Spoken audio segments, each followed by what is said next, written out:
Hi guys, welcome to Rated M for Moms podcast. Your host Alex and Devin. Woo-hoo! Introduce yourself, and we will go from there. Yeah. Okay. My name's Samara, and on TikTok, I have a TikTok, the T1D Mama, and then Instagram. My Instagram here is Addie _T1D. But basically, I'm a stay-at-home mom. I have 3 kids. And I'm also like an influencer or content creator online, and I share a lot about my daughter's type 1 diabetes. She's only 3, and she's had diabetes for 2 years now. So we talk about a lot of that in like our journey and our just daily life, really. So Stinking cute. I was like, oh my goodness, and I was like, she helps, and I was like, oh, we have to have her on. We have to have her on. thanks for having me too. With the first question, how did you discover Addie had type 1 diabetes, and what were the signs that you saw? Yeah, so we kind of found out in a traumatic way because she ended up having to go to the hospital. And that was, I think, March of 2020. And it was like the peak time of COVID. And I thought she had COVID. I thought there was something wrong with her. But because she was vomiting. We were in the middle of transitioning her from like the boob to the bottle. And so she was drinking milk and she just kept vomiting and vomiting. And didn't know what was wrong. And when she started having trouble breathing, I was like, I have to take her to the ER, like something's wrong. I thought it was COVID. But when we got there, they checked her blood sugars and they told us, no, it looks like she's got diabetes. And that just like blew my mind when that happened, because I really had no idea that a 1-year-old could get diabetes. Yeah. And so that was scary. But before then, there wasn't really too many signs that like made me, cause an alarm. I mean, she was 1 year old. She was, going through growth spurts, and she was like losing weight and gaining weight and like eating more, and she was thirsty more. But I didn't really like put it together to think that there's something wrong with her. But it wasn't until she got sick and she went to the hospital, and we were in the hospital with her for, I want to say 3 days or so. And they had to get her blood sugars down to a normal level.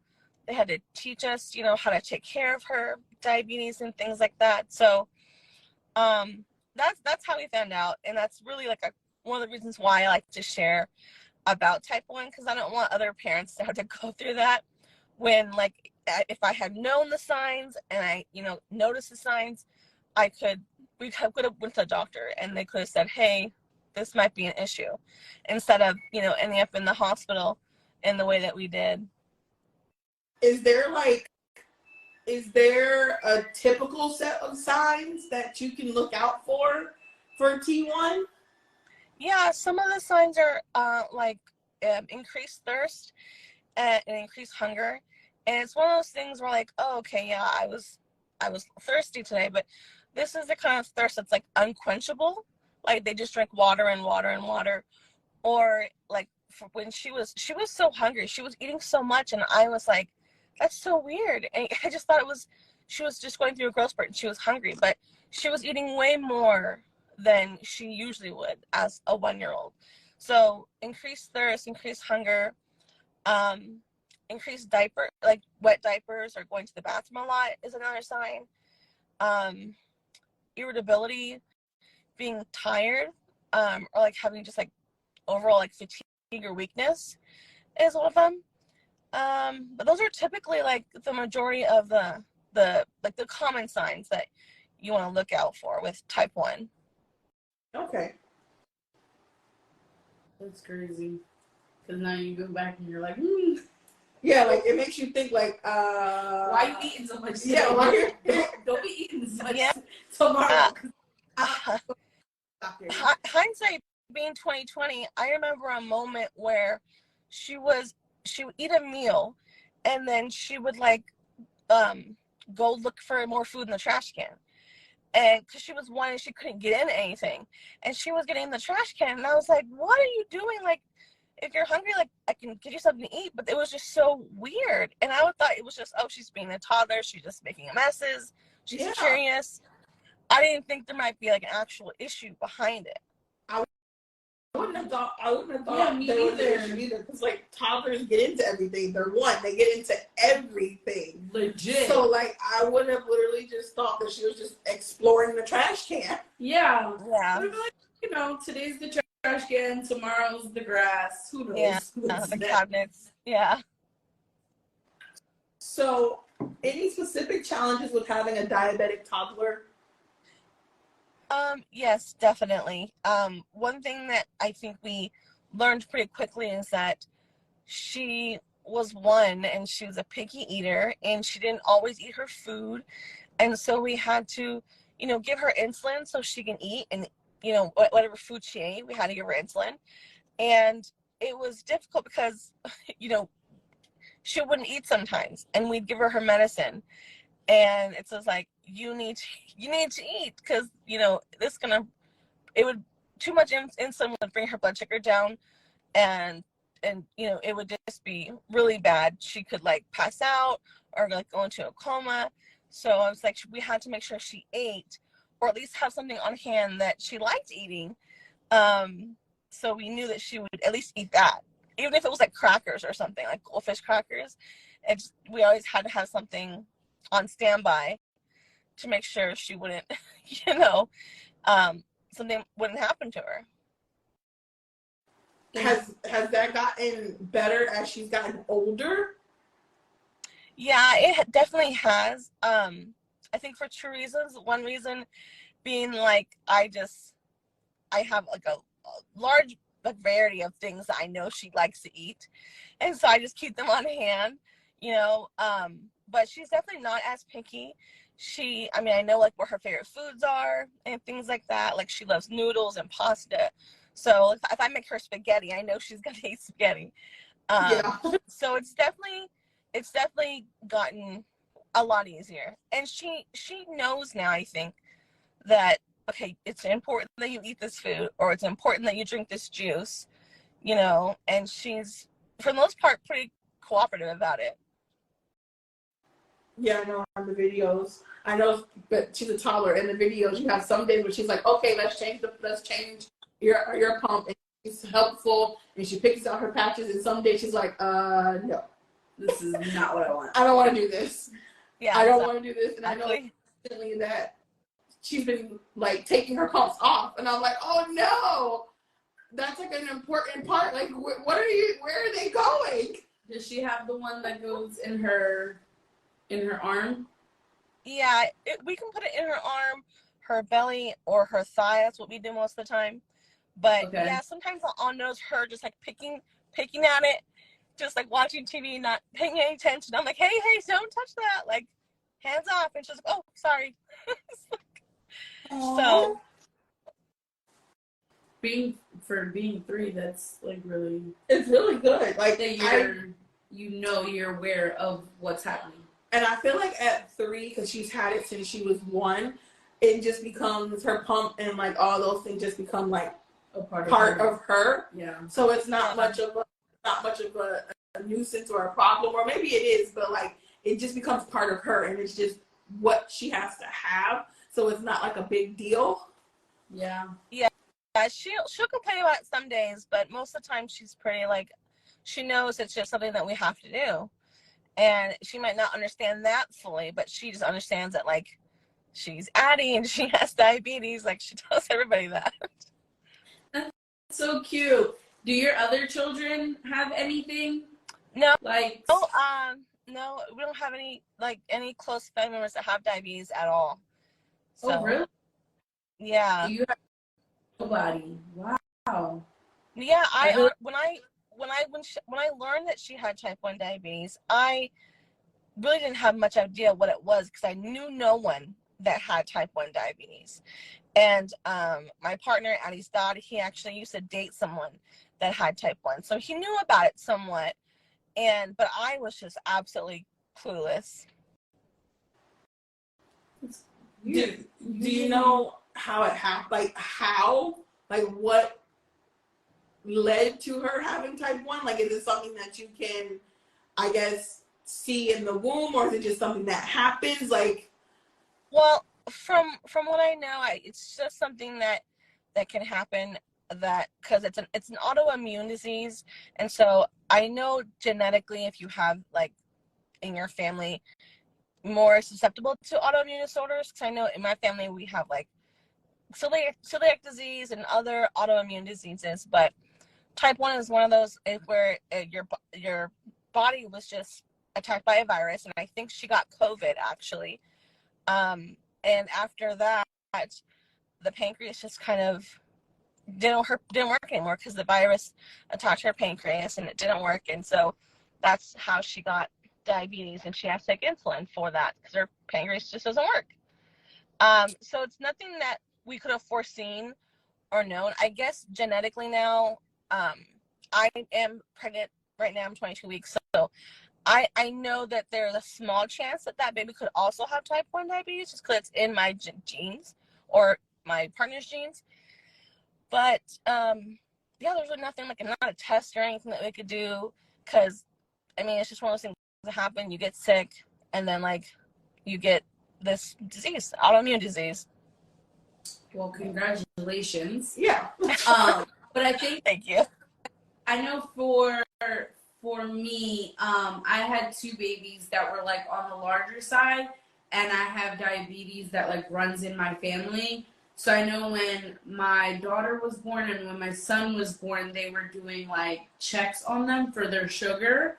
I think my son did it until he was like 1.5, I believe, still at the doctor's. And then my daughter, I think we did up until she was like 7 or 8 months. And then after that, like she was fine, so we stopped checking her. But that was something that we did just because I have lupus, so I also have the autoimmune, and it runs on my husband's side of the family, it runs on my side of the family, and because they were bigger, it was like, all the factors that go into it. So that's just something, I guess, maybe if that would work for you. I don't know, like if it would like ease your mind to know for your next baby. Yeah, I'm sure there's tests that they might be able to do when the baby's born, to see maybe they have that, predisposed gene or whatnot. Yeah. But because I actually did have gestational diabetes with my second daughter, and when she was born, it went away. I didn't have it anymore. She didn't have it. It was fine. And so, and I none of my other pregnancies were like that either. So that was kind of weird for me and our family, because I've never. Yeah. They are. They're all different. They're never the same. They're never the same exact way. No, Yeah. We'll see how the next one goes, but literally for me, like, I knew with the boys, like, my daughter was completely different from my boys, and then my boys were all different from each other. So, like, my oldest, I threw up with him for, like, 3 months. My second one, I threw up the whole time, and I threw up on the table while I was getting my C-section. Like, I literally couldn't even brush my teeth without throwing up, because that's how bad it was with Sebastian. And then with AJ, like, I had a little bit of throwing up, but it really wasn't that bad. I had sugar really, really bad in his. And then my daughter, like, I didn't get no morning sickness. I didn't get anything. Like, it was literally, like, the smoothest pregnancy up until I had to be in the hospital for a week before she was born. But aside from that, well, my blood pressure. But outside of that, I was just like, this is what a normal pregnancy feels like. Because, like, what? I'm able to eat food? Like, this is not. I can tell you that I had 3 girls, and I had a little bit of morning sickness. I would get nauseous, but I would never throw up. I was just like, oh, that made me sick a little bit, But with this one, and that's a boy, my first boy, I've had the worst morning sickness, and I'm even into my second trimester, and I'm still having morning sickness all throughout the day, randomly. And I'm just like, this is horrible. I'm like, Horrible. I've never experienced it like this bad. It's bad. Trust me. I don't know if I could like handle morning sickness. Only time I got sick is if I was in the car too long. So like it was, I guess, like car sick. Yeah, I got car sick. So like if I was in the car longer than 30 minutes, I kid you not, I was going to throw up in the car. Like we had to pull over so many times because they're like, "Are you okay?" I'm like, "No, guys, I'm not okay." And like you can feel it building. I felt it building. Like my throat would get like really dry, and then like my mouth would get like super watery. So I'm just like swallowing and swallowing. So I'm like, "Guys, we need to pull over." I'm not making it. I'm not making it. We've been in this car way too long. It got to the point where like I went to the doctor and I was like, "Hey, I know you're probably not supposed to give me these," and I went to the store to look for them. Can I get those little throw up baggy thingies that you have with like the little rim and it's like the little bag? I was like, "Can I get those?" Because I can't make it home from here. I'm literally like 30 minutes from here, from the doctor's office. I can't make it home from here to home without throwing up. And they're like, "Yeah, I can give you a few." And I'm like, "Thanks, I needed them." So, she was a doozy anyways, so that's why I haven't had another one just yet. But yeah, that was like the only time. My car rides, everybody knew, all right, we have to make this a quick ride. And if she was a little 15-minute time, we need to pull over. We need to make sure you're always on the far side where you can pull over, because they knew. Okay, so any advice for other mothers maybe going through something similar or have a recent diagnosed child with type 1 diabetes? Yeah, in the beginning I was really stressed. I felt like I was like a chicken with its head cut off, run around. Like I didn't sleep very much.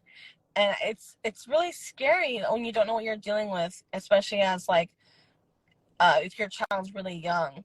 I think that's super scary. So what I would advise other moms is definitely find like your community, your people that you can talk to and like share and like ask advice.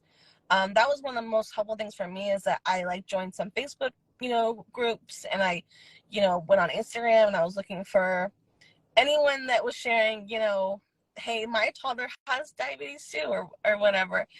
And so that was really helpful for me. And then I also noticed there was like a lack of information out there too, which I'm like, as I learned information, I wanted to put more information out there and like share what I was finding and learning. So definitely find like your community and definitely take it one day at a time, because I was stressed all the time. And I think for me, the way I cope with stress is like just one day at a time, do what you can, focus on what you can control in the moment. And then the next day, you handle that the next day. So that's probably my biggest advice to moms that might be going through something similar. Find your people. Find it. You need a community. Everybody does. Did you think that you would blow up on TikTok showing Addie's pump changes? No, not at all.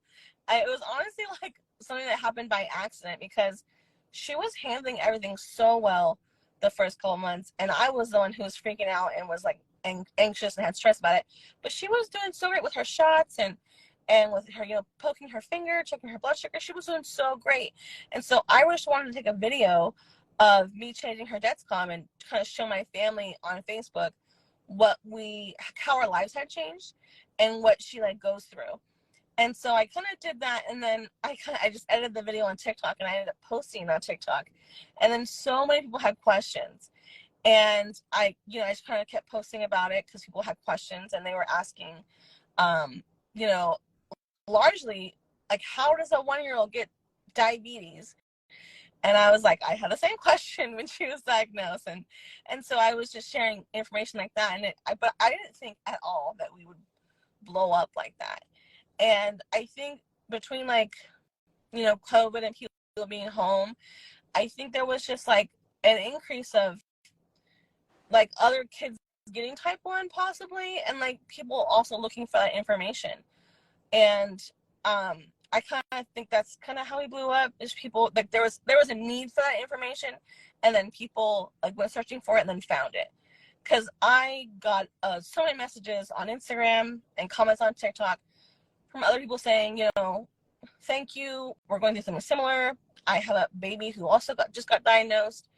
And so it was like a common theme in my comments for a while that people had found us because they were looking for that type of information about, you know, babies and type 1 diabetes. But no, I did not expect it at all. It was pretty crazy. Yeah, I don't know. Like, TikTok is one of those crazy places where you can literally post yourself cleaning your house. And people are like, oh, this is great. Yeah, this is great. People are going to tune in for some reason.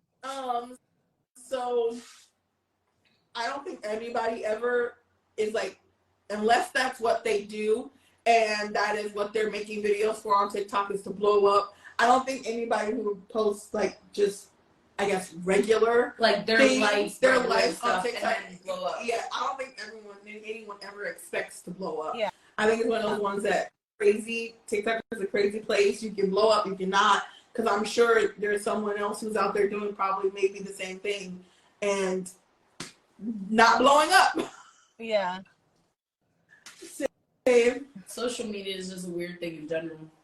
It is. It really is. So your YouTube channel, you put educational and fun content. Do you do like full videos, or do you do the same thing as your TikToks? I post most of my TikToks and on the shorts on YouTube, but I also do longer videos when I can. Mostly me just like talking over, doing like a site change or a center change. Sometimes I'll do like day in the life videos, or kind of what we do on a daily basis, things like that. And you know, sometimes we're just like being funny and just having fun, and it's just me and Addie doing stuff. I don't know. I think one time we made like cookies, and it was just fun because I letting her do whatever she wanted to do. So, but yeah, I post a lot of different stuff on there. So I'm kind of still trying to figure out like what I want to post on there, like long term. I have a daughter who's 9 and she's autistic, and she's like, I want to make slime videos on YouTube, Mom. And I was like, we can do some slime videos if you want, or we can do your own channel if you want. And she's just like, likes that kind of stuff. So yeah, we have fun on there, but I like to educate mostly. Okay. I love that. I do too. I have one question.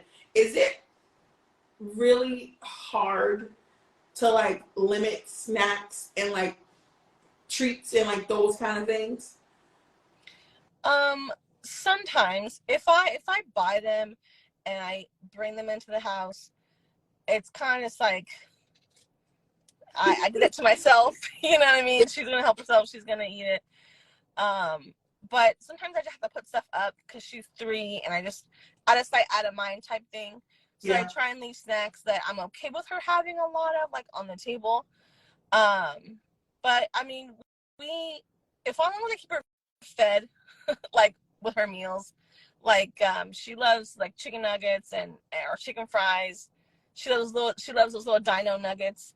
So if I give her that, and then kind of get her full on that, she kind of stays away from, you know, wanting to eat 3 fruit snacks or whatever. But you know, not all the time. So sometimes we do. It all depends. It all depends on the day, really. Yeah, I'm sure. I am sure. All kids like those stupid dino nuggets. Those things must have something in it. Those things. There's no way that you're gonna tell the dino nuggets, the Jurassic Park ones from Sam's Club, them things in the air fryer. I will eat them with my kids. They are so good. I'm telling you, though, with some barbecue sauce, dino nuggets have something in them, because any kid that I ask, and they're like, oh yeah, I can eat chicken nuggets. I was like, oh my God, the dino ones. And I'm like, literally. Everybody Yeah, and if I get the regular ones, it's an issue. It's like, why aren't these the shape of dinosaurs? Yeah. Why are these not the shape of a dinosaur? Thanks. Yeah. And then like it drives me crazy because like we have autistic children, and for autistic children it needs to be the specific, like it needs to be that. It can't be anything else. It needs to be that. So I'm literally always in the store like, where are the dino nuggets? Where are the nuggets? When they're out, and I'm like, guys, I cannot go home without a bag of these chicken nuggets. I need to Exactly. Find one in the back. And I hate when they're like, oh, limited time only. What do you mean? What are you bringing in as a replacement? I don't need replacements. I need these dino nuggets. Thanks. Please and thank you. Yeah, I had to stock up when chicken fries came back to Walmart because they weren't there for a while. And my daughter, she loves chicken fries. And I'm just like, Burger King has chicken fries. But not the same though. Nope, they're not the same. They're not. None of the nuggets are the same. Like I have one who doesn't like meat. He doesn't like meat. Like he just, if it was to him, he'd probably be like a vegetarian, but not a vegetarian because doesn't eat vegetables. So like a fruitarian. I don't even know if that's a thing. But he'd eat pizza and cereal and French fries. That's literally what he would eat. I can squeeze in chicken nuggets, but oddly enough, he doesn't like the dino nuggets. He's like, I gotta eat these, and I'm like, you have to eat 4 of them because you haven't had anything to eat besides cereal and fruit. So I need you to eat 4 of them. The nuggets that he will eat is McDonald's. Yep. He will devour 6 McDonald's nuggets. I don't know what those are, but he will eat those. Yeah. He won't eat Wendy's nuggets. He won't eat Burger King nuggets. He won't eat Chick-fil-A nuggets. He won't eat anything else but McDonald's nuggets. And I'm just like, I guess. I'm not gonna fight. I guess. I will. They like what they like. They like what they like, and they know what they like, and they don't want anything different. They don't want anything different. So he's my guy that I struggle with. And yeah, the dino nuggets, he'll tolerate those. But if I bring anything else, like the Tyson or anything other than the dino ones, he literally will not eat them. But he will at least eat 4 of the dino nuggets. If I say that's what dinner is. Are good. Aside from a sugar, like, do you guys do sugar-free? No, I don't do the sugar-free stuff because it still spikes her blood sugar. So I just give her the real sugar and give her insulin for that. Okay. That's good though. I don't know if this is a personal question, but is it expensive to get like her supplies and like all of those things? It is expensive, and I guess I find myself lucky because I live in California and we have the state covered insurance, and all Addie's like medical supplies and her insulin, that's all covered by the insurance from the state. So I had to apply to a couple different programs. But when in the hospital, when she was diagnosed, they helped me apply for that. And so I get most of her medical stuff covered. The important stuff anyways, her pump, her Dexcom, her insulin, that stuff. Extra stuff like, travel bags or like, her little like stickers and stuff that's all like extra that I have to, pay out of pocket. But I can tell you that I know that it'd be really expensive if I didn't have insurance, because they send me the bill and they show me like what was covered and stuff. And I'm just like, I don't know how people don't do it with like, the pump and the devices that she uses, because I think the price is what stops a lot of people from getting that, because their insurance doesn't cover it or they can't afford it. But yeah, we're lucky that we at least live in a state that covers that. Well, that's good. Because I know like that was a big thing once upon a time where like elderly people were dying because they couldn't afford their insulin. It was like, it's like super, super expensive, and it's like crazy expensive for a little bottle that shouldn't be that expensive. Yeah. That's my mother-in-law has diabetes, and she for a really long time couldn't afford it. So she was literally just having the medication but couldn't have her machine to check it, or she didn't have the things to prick her finger so that she can check her sugar. Actually, because of all of that, and because she wasn't able to afford it, she's going legally blind in her eyes. So right now, every Tuesday, she goes and she gets shots all around her eyes so that she's able to continue to see until she's old enough, or until it just goes, because her diabetes got so bad from her not being able to take care of herself. And even now, with the way things are, she still doesn't qualify for Medicaid, and they still won't give her anything, and she's almost 60 years old. So yeah, I've met some people as well are in the same boat where like they can't afford it, or they don't qualify for, you know, the programs, and it's like they're just doing what they can. Sometimes they have to go to the hospital multiple times because they just can't afford treatment. Right. And it's awful. It's definitely not fun. Total sidebar, how is it living in California? It's hot and dry. I mean, the weather right now is hot and dry. I mean, let me tell you that the weather is hot and dry. But it was the hesitation and looked out the window like, how is it living here? Yeah. I'm like, it's expensive. I wouldn't want to, don't want to live here forever. Have you always been in? Yeah. Yeah. No, but the cost of living and the price of groceries is just like, it's killing me. So I'm just like, I don't want to live here anymore. But I think it's just the whole census for like the whole, like a lot of people. California, I mean, Sebastian's what, 8? Yeah. So I was pregnant with Sebastian. So 9 years ago, I lived in San Diego, and literally for my husband and me with 2 of our children, me pregnant, to go get like a 1-bedroom like studio was like $1,500. Yeah. And that was like San Diego like area. Literally, it was literally this space, a box with a bathroom and a little like area to kind of have a kitchen. And I was like, we're not gonna make it here. We're not gonna make it here, babe. I for about 7 months, and then I was like, we gotta go. We're not. We can't do this. As great as Florida is, it's not much better. It's livable. It's livable. It's livable. It's definitely livable, but they are because Florida is such a destination, which I don't know.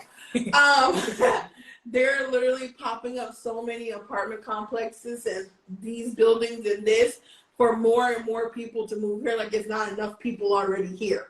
The peninsula is only so big. Literally.